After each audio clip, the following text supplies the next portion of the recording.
I just got to watching uh, Tony Harrison versus Jermell Charlo 2, the rematch. First fight, Tony Harrison, he beat Charlo.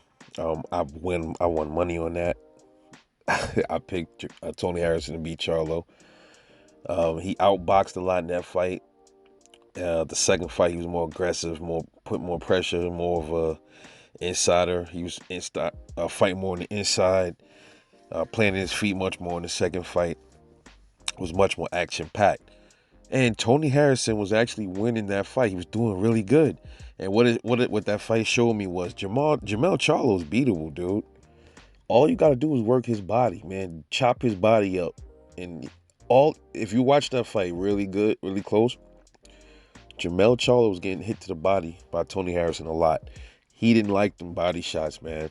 I was looking at him like, damn, every time he get hit with the body shot, Jermell Charlo do this little bounce and then he'll step back, kind of like almost like the way Keith Thurman does. Like he starts to skip away and stuff. He started doing that shit every time Harrison would touch his body.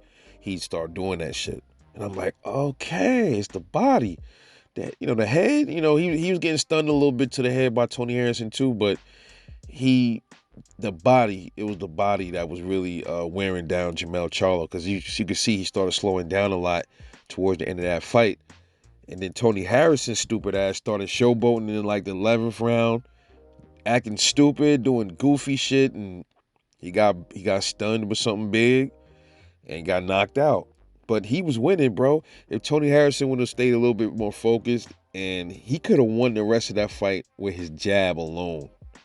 With his jab alone, he could have beat Jermell Charlo. He was already winning. With his jab, he could have finished him off. Terrence Crawford, if he works on his body game, he got good body work. But if he really focuses on that shit when he's training, if he does fight Jermell Charlo, yeah, he can definitely get Jermell Charlo out of there with some body work. Chop his body up early, man, and then get to him late. That's what I think was going to happen if they fight anyway. Jermell Charlo's definitely beatable, dude. He don't like body work. Even Jason Rosario hurt him to the body. So Tony Harrison was standing there in the pocket banging with Jermell Charlo. And Tony Harrison is somebody that people consider chinny.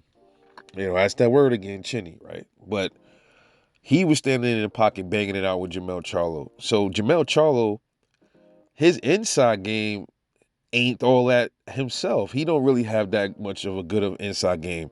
Not like Errol Spence. Jermell Charlo's inside game to me is very basic. It's not like really superb at all.